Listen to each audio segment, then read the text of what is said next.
Welcome to another episode of Behind the Dreamers. I'm Jennifer Loehding, and we are talking to the creators, the achievers, the magic makers, and the dreamers. These are our friends. These are your friends, and they are living the extraordinary.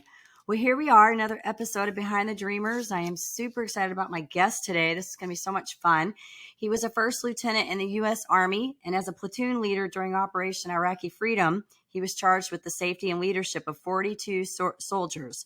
When he returned from deployment, he thought of himself as a championship leader, but as he tried to assimilate back into his marriage and his career as a civilian, he recognized that he wasn't living the life he wanted to live. And so he removed the things that were not working for him, and he says he has a simple philosophy on life: live what you teach, which I love because that is important to me. Yeah. So we're going to have fun today. But before I welcome him on, I do want to do a quick shout out to our sponsors. So today's episode is brought to you by Walt Mills Photography. If you are a creator needing post-production, consultation, or promotion, Walt is your guy. Whether short films, YouTube films, photography work, or a new headshot, he can help you find a solution to match your needs. To learn more about Walt and his work, you're going to want to go to photosbywalt.com. All right, it's time to get the guest on here. I'm excited. So Nate Bailey is a best-selling author. He has 3 books. He's an entrepreneur. He's built multiple successful businesses in insurance and real estate. He recently fulfilled his long-time dream of selling his insurance agency so that he could follow his dream of being a coach and a professional speaker. And he's done so many incredible things. In addition to his work, he's completed several endurance events, which I am privy to. I love this stuff. And so over the past few years, he's done some 50Ks, 100Ks, and 100-mile runs. So we're excited, Nate. Welcome to Behind the Dreamers. Yeah, thanks for having me. I'm excited to be here. It's going to be fun. I know we talked off camera about the running because I shared with you that my husband's done lots of running. Yeah. So I say privy. I'm aware of how those things work. So Good stuff. Good stuff. All right, so I want to open this up. I want to talk a little bit about what you were doing because you're a professional speaker, you're an author, you've got all this great stuff going on. So tell us a little bit about what you're doing to help your clients and how you're making a difference. Yeah, absolutely. So for the last, it's almost 6 years now, full time, just working with a lot of business owners and entrepreneurs to really just help get them to really live their life at their highest level, right? Because self-mastery, I think, leads to being able to help others to master themselves as well. And when you're talking about entrepreneurs and business owners and the impact that they make and, the other lives that they're impacting from, helping to provide a lifestyle for others that are helping them to grow inside of their business, and then the impact that they make through whatever it is that they're doing, it always all starts with ourselves. And when we can be that example, again, kind of going back to live what you teach and preach, is then you have not only the ability but the congruency to be able to instill that in others as well and inspire others, and then go out and make an impact that you want to make inside of this world. And we need a lot of leaders inside of this world right now. I feel like more than probably ever, definitely in my lifetime. So. Yeah. Well, and I think the thing, I like your philosophy to live what you teach, because I think, we can talk all day long about integrity, right? Integrity looks so very different for everybody. I mean, there are a lot of us, we have similar values, right? But I think it does look different for everybody. And I think one of the great things about being a leader is that, yes, self-mastery is important. When you learn to walk through, whatever that is, that valley of darkness, or whatever you feel like that hurdle is that you have to go through, and then you've done that, then you're right. You have the ability now to come in and show other people, hey, I mastered this. Let me show you what I did. Not where I'm at right now, but let me show you how I got through that to where I am now. Because really, nobody cares. I mean, yeah, people love that you're where you are, right? But they want to know what you did to get from here to here. Yeah. Yeah, I know, totally. And, sometimes, especially with social media, you get to see everybody's highlight reels and where they're at today. And, unfortunately, a lot of times we're comparing ourselves with people that have just been in it and doing it for a little bit longer than maybe you have yourself. And so people will start to get down on themselves because they're not further along the path. And so it's trying to help people to see that, it really doesn't matter where anyone else is at, because when you really get to know them and their story, you find out that you're way more similar than different. And, you just are not quite as as far along the journey as where they are at, right? Because I think we've all been through some form of trial and tribulation to get where we're at, and some a little bit more than others, depending on, your life and your experiences. But um, it's just, there's no free pass, right? And so Right. it's just takes being committed to who you are and who you want to become, and staying consistent with that on a daily basis over a very long period of time. Yeah, I agree with you on that is consistency. And I think, yeah, getting through the story, that you were talking about the social media in the beginning, and you're right. I think we compare ourselves, but I have a mentor that I'm working with, and he talks about this whole, he talks about like a four-wheel principle, where we arrive depending on our wisdom, our age, how long we've been an actual entrepreneur, how long we've been in our field, and where our paradigms, like what is our belief system, right? And so I think a lot of time is, as entrepreneurs, and especially when we shift like businesses, right? Like I, tell people I was in the network marketing space. I was with Mary Kay for 22 years, started in my late 20s.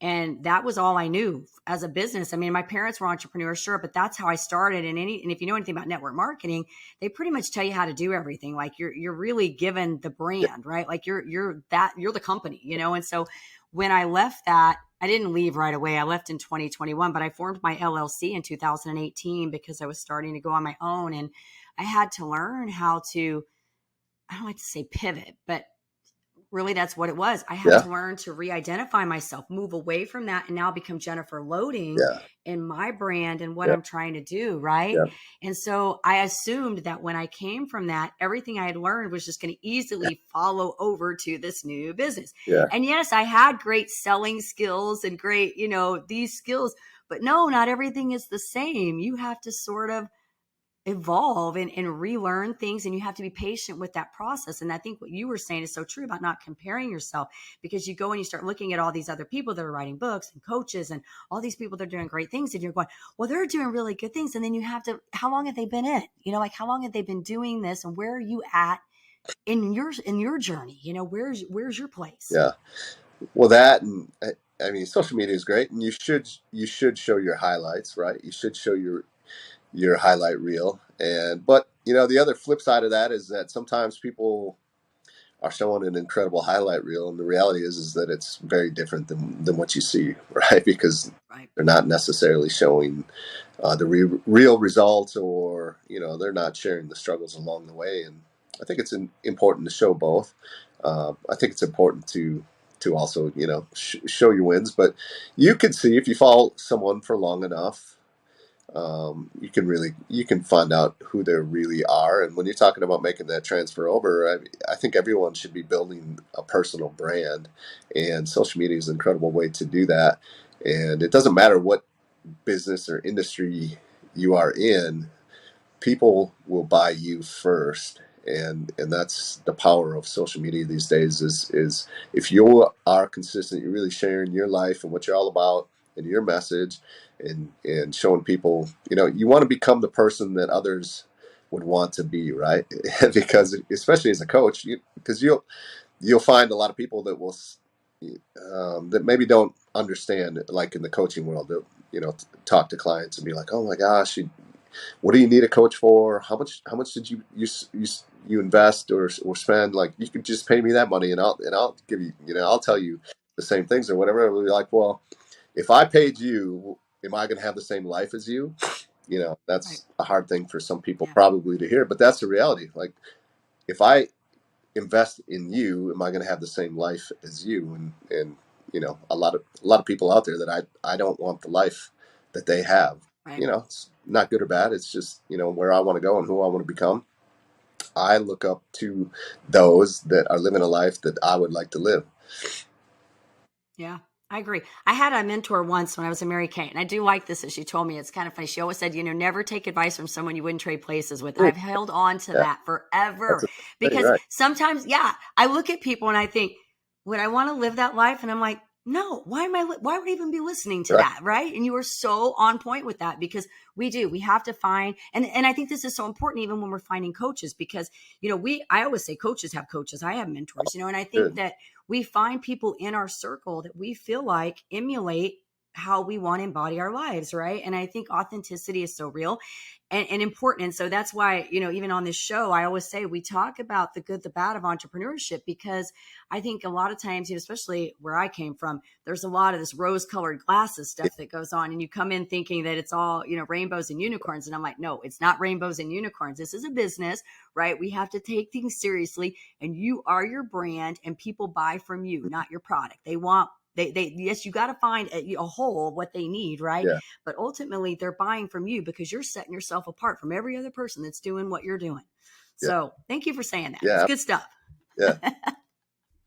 I love it. And I love all my people that come on the show, because I always tell people, like, I'm always, when I go through and I find people, I try to find people that I feel like are living authentic lives and they're true to what they say they're doing. And because I know that when we live out the life that we want to live, we're treating the people we're working with correctly. We're doing things in alignment with our values. And that's the same way we treat the people that come into our spaces, right? Yeah.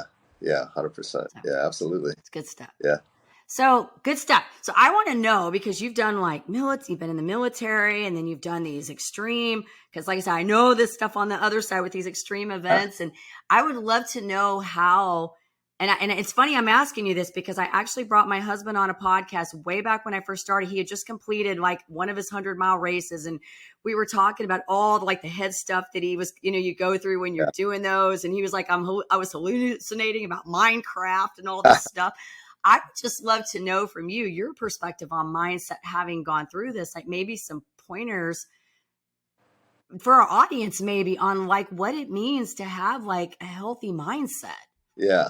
Well, I mean, life is not easy, and we've got a good hard dose and reality of that in the last 3 years, right? With the pandemic and everything that happened, and what people have gone through, and what people are still going through, and what people are still being affected by, through the long term effects of everything that we've had. And those that have had the ability, or have had that capability to have a mindset to persevere and to get through that and to come out the other side, um, you know, and then there's others that just did not, right? And so Right. I've always said that, if there's a guarantee in life, it's that it's going to get hard, it's going to get uncomfortable, and things are going to unravel. And are you positioned for when it happens, or have you been just kind of going through life playing it safe, hoping that it won't happen to you? I mean, that's not a bet that I want to make, because, like I said, I know that none of us are immune from difficult times. There's things that happen in life that just are a part of this life experience that we live, and I want to equip myself the best I can. Excuse me, when things are going good, knowing that at some point it's gonna blindside me, and I want to be able. And it's not that it's not going to be hard or difficult, but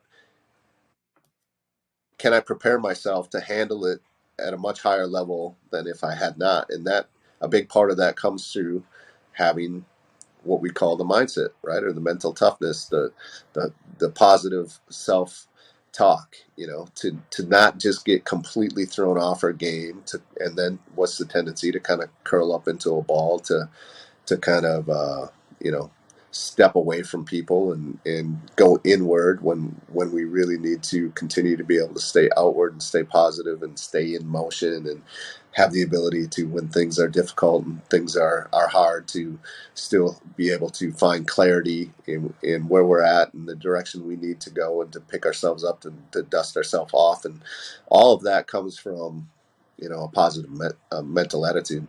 And so one of the greatest teachers that I've found in my life is through doing hard, difficult physical things, like running ultra marathons, or like this event that I did called Seal 50 Coral, which was a 52-hour event straight through, no sleep.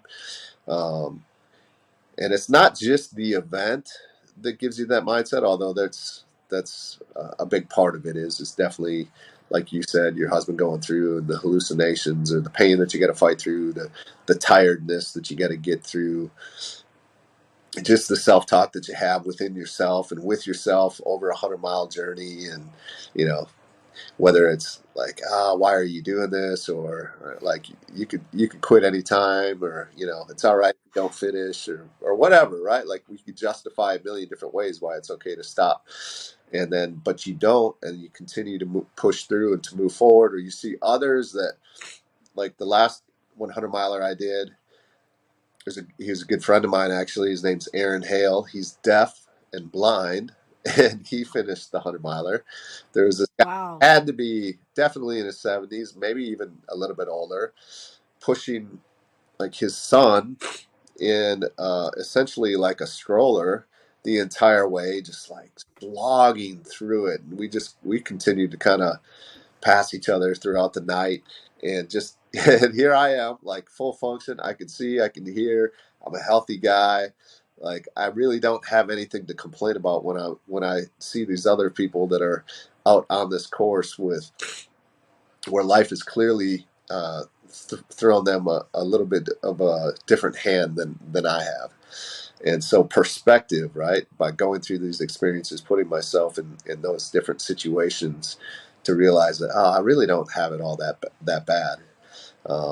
So yeah, but on the flip side is, like I said, not just the event and the experience, but who you are forced to become by having to train and prepare for those things, and who that forces you to become and show up as in the other areas of your life as well. Because I don't, running 100 miles is great, and the lessons that I learned from it are incredible, and the mindset that I built from it is amazing.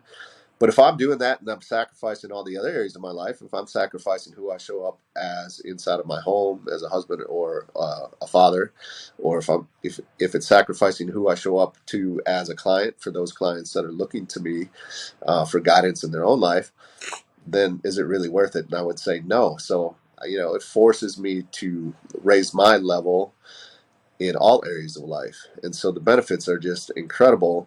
But it's way easy. Could it be way easier to to not do all those things and to just sit back and rest on whatever it is that I have? Some people could say that, but again, is it really when the hard times do truly hit? And so yeah, it's not human nature to lean into those types of things, and that's why a lot of people choose not to do them. And it doesn't have to be physical. There's plenty of other ways that you could go about it to build that mindset. It doesn't have to be a 100-mile run. It doesn't have to be a 52-hour straight through event led by Navy SEALs. But there's plenty of other ways to push ourselves physically, mentally, and emotionally. But it's just find that thing for you and lean into it. And I think that's where we feel most alive too, right? When you're out experiencing Mm-hmm. life and you're persevering and you're pushing through, those are the greatest rewards as well. And I would rather, because you never know when this life is over. And so there's, I've seen some of the healthiest, fittest, um, most incredible people have life cut way too short, right? But at least I know that they lived and experienced life while they were here. And so there's zero regrets, because the worst thing to do would be to get to an old age when we can't get the time back because it's gone. And once it's gone, you can never get it back, to look back and wish you would have done more. And, again, that's not something that I want to, that's not a regret that I want to have when I get older in life, hopefully when I get older in life.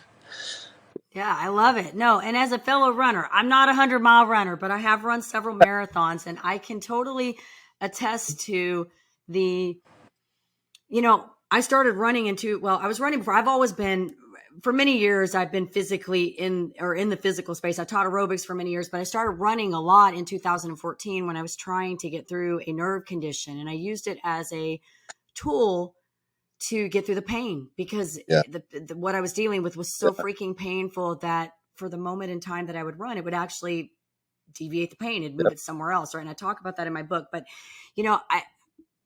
all of those things that you were sharing, like I could feel that, because I know like the depths of the pain that you go through, or the things that you do to try to train. And I, like, not only for myself, but like I've seen my husband do it, but just training for a marathon in itself. I think if people do that, that's hard in itself. I look at people like you and think, oh my gosh, like no way, you know, I always said this, there would be days when I would go out and I would run, like I would go do a trail run, like a 30K or whatever. And I'd go out and I'd do this, and I would be like, I'm going to do this, and I'd finish. And then the next day I'd go out and do a 5K, and I couldn't get through the 5K, because it all starts here. Yeah. Right. And I think so much of what you said when you were talking about how it transfers into other areas of your life, how you show up and what it teaches you and how you show up. I think you're right. When you find whatever it is that stretches you like that, it allows you to really come from a place of like, I have done this. Like, I know doing this, there's going to be a hardship. My job is not to bow down to the hardship. It's to figure out how to get through it, like, or around it, however you want to look at it. And that's how I think of entrepreneurship, really the same way that when you're in entrepreneurship, you just know there's going to at some point be a fire burning, right? You Yeah. just assume that there's going to be a fire burning. So your job is not to say, pretend there's going to be no fire burning. Your job is to say there's going to be a fire burning. My job is to figure out how I'm getting around or through Yeah. that fire. Yeah. Yeah. Like, how am I going to navigate around it? Yeah. I mean, do you want it? Do you want that? When that fire arises in your life, do you want the first time that you have to figure out how to get around and through that to be when it happens, or do you want some experiences in life that you can lean back on to be like, all right, hey, I maybe have never been in this exact situation, but I've been in some pretty similar ones in the past, and there's a lot of peace and strength and power that comes from knowing that you can go back to those times and rely on, all right, I've been here before, right? I can do this. We can get through this. It's like choosing your hard. I was in the Army. I was not in special operations, but I have a lot of friends in that community, and they're the best of the best, and it's the same thing for them. They want to make their training harder than it's ever going to be when they experience the fight in real time, right? Because if they can make their training harder than it is when everything is really on the line, then they know that they can handle anything, and that's the reason they do it. They're doing the hard things now when it's not all on the line, so that they know that when the bullets are flying for real, they know who to expect to show up and to be able to make decisions real time and be able to operate and execute as a team together so that they can be successful and they can get everybody home safely and alive. Yeah. Well, and I had a gal come on my show. Oh my gosh, way back in the beginning, Dawn Grenagel. She was at the time, a third time Olympic trial runner. Amazing runner. Yeah. She's here in the Dallas area. My kids worked with her. But one of the things she talked about, because I asked her, I think she was going to Atlanta at that time. So backpedal to about 2019. She was going to Atlanta trials. And we asked her the question, like, what are you thinking when you're at the starting line and you're lined up, along all these like elite runners, right? Like, what's Right. going through your mindset? And she said, I fall back on my tool belt. Yeah. Like, I fall Totally. back on what I've trained and I've done, and I just rely on that. So that's kind of what made me think of that when you were talking about that, being prepared Yeah. so that when that happens, it's like a martial artist or anybody like martial arts, if you think about that, like if you're going to go do like hurt somebody, right? Like Yeah. you're not going to know if you haven't been practicing all along. And then hopefully if you ever have to use it, it just naturally happens. You don't have to think about how to move, right? And I think Yeah. that's kind of how we should navigate life, like you're saying, is that you go through these things. And I like to think of them too, like, no matter what it is, whether it be something where you choose, like you or I, where we say we're going to go run, or something we didn't ask for, as all of those are learning lessons that we can add to our tool belt to make us better for the next time, right? Good or bad, it's all just a lesson. Yeah. Life is like one big lesson every day, right? Like as I'm talking to you right now, I hear my son singing out there, and I was just about to text him and say, stop singing. They're going to hear you singing on the podcast today. It's That's good. always a lesson, right? Good stuff. Good stuff. So tell us a little bit about your books. You've got 3 books out, right? So tell us a little bit about them.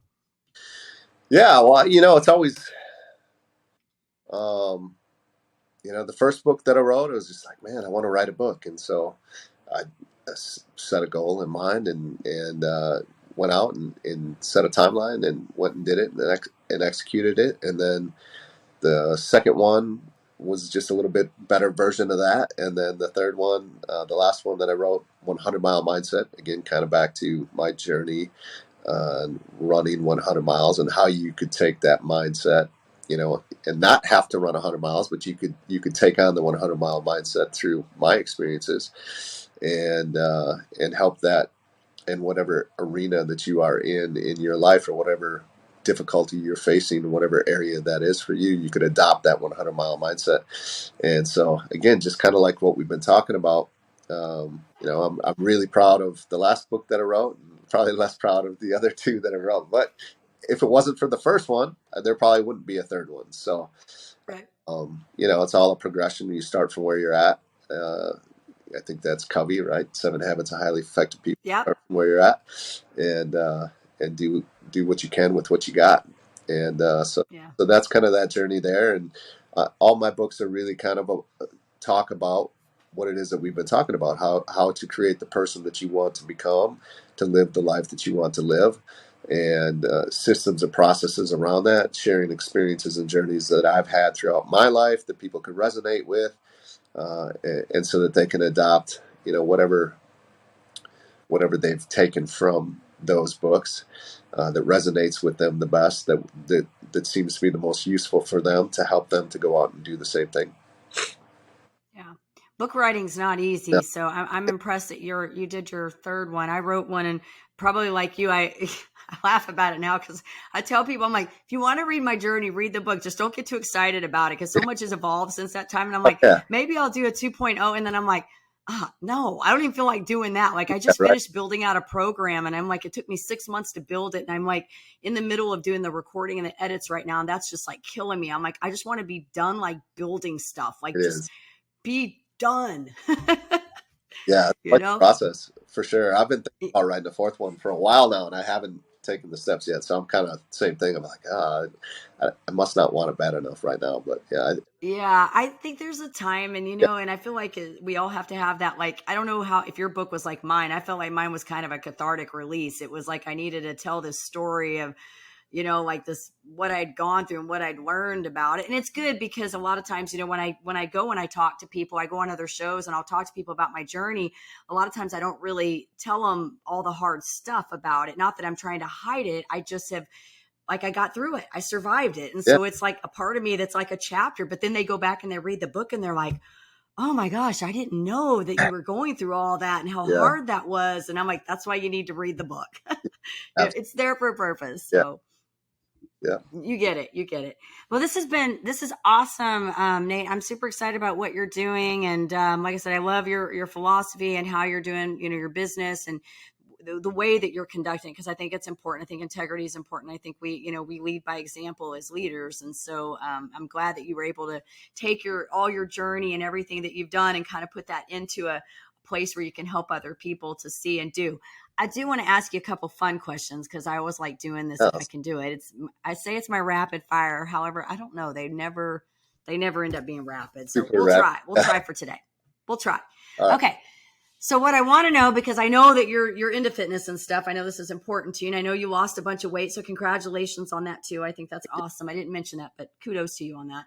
I want to know, what is your one like guilty pleasure food? What is the one thing that you just like love? Ooh, I like a lot of food. There's not much that I won't eat, but you know, something probably with a lot of carbs, right? Although I like a big juicy steak, which I don't eat a lot of that, especially with the current plan that I follow is a little bit lower fat. But yeah, a big ribeye is really good. Or I'm a big fan of pizza as well, or a nice big juicy cheeseburger with some fries would probably be something. I like treats too, man. See, just look at me, just rattling them off. I like a good chocolate cake or something like that as well. I like a good steak. I do low carbs, so I do more meat and Yeah, veggies and probably a little more of the fat. I don't know. I don't purposely go out and eat fat, but right. I tend to eat more meat and veggies. So I am a steak person. Love Okay. steak. So, but I like the other stuff you named too. I Yeah. just don't eat it as often. Okay. So, okay.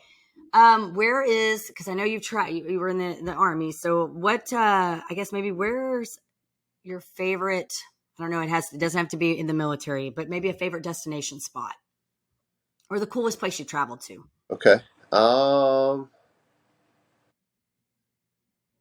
I will say Alaska. I ran the Denali 135. I was on the old Denali Highway, so completely in the middle of nowhere. But it was just incredibly beautiful, and you really had a pretty good idea that, wow, this world is actually way bigger than sometimes people make it seem like, because I mean, you could see for as far as you could see the entire 135 miles that we were going, and the landscape continued to change too, which was really cool.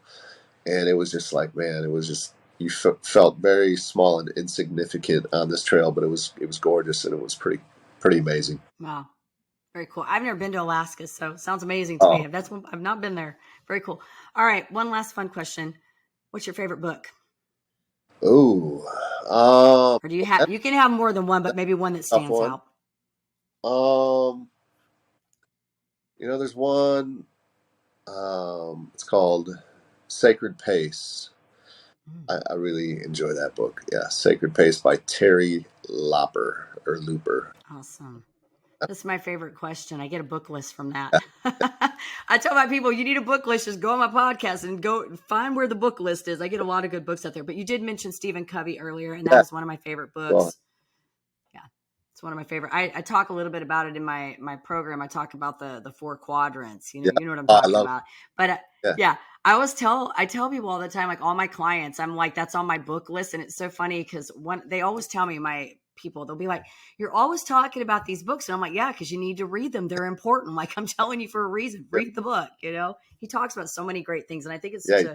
it's such a great book for life in general. Yeah, it's one of the tops for sure. Yeah, it's a must-read Yeah. development Yeah. for sure. And what's funny about that, Nate, is that I read that, like I'd heard about that book before because coming, from the network marketing space, Yeah, I mean, we had mentors the whole time, but I had partnered up with a firm about a year ago, and that was one of the required books that I had to read when I was working with them. And it was funny because I'm like, how did I never read this book before? I'm like, golly, I wish I would have, like, you know what I mean? There were so many things like I had kind of already like touched upon, but it put I guess articulated, articulation around these yeah. topics for me. And it was like, okay, now this all makes sense, like, so yeah, it's definitely a good A book. good one So that's really been revisited. I haven't revisited that one in quite some time, so it's a good reminder probably for me to go back and read it again as well. yeah, absolutely. Absolutely. All right. Well, Nate, if our audience wants to get in touch with you, maybe they want to learn a little bit more about your work, find your books, find out what you've got going on, where would you like us to send them? Yeah, the best place, just connect with me on Instagram at Coach Nate Bailey. Would Okay. be great. Okay, perfect. We'll do that. I'll make sure we get some when we get this ready and all the edits done. We'll make sure we get some context in there so Awesome. they know how to find you, Yeah, all that good stuff. This has been fun. Thank you so much for coming on and chatting with us and telling us a little bit about your journey and all the good stuff and the mindset tips. I think these are always great. People are always looking for this kind of stuff, and I think it's great what you're doing. So appreciate your authenticity. thanks, Jennifer. Appreciate it. It's awesome. All right. And of course, we want to say to our audience, if you enjoy the show, please be sure you go check us out on Apple, give us a rating over there, hit that subscribe button on YouTube so we can keep sharing all these awesome stories. And as I always say, in order to live the extraordinary, you must start, and every start begins with a decision. You guys take care, be safe, be kind to one another. We will see you next time.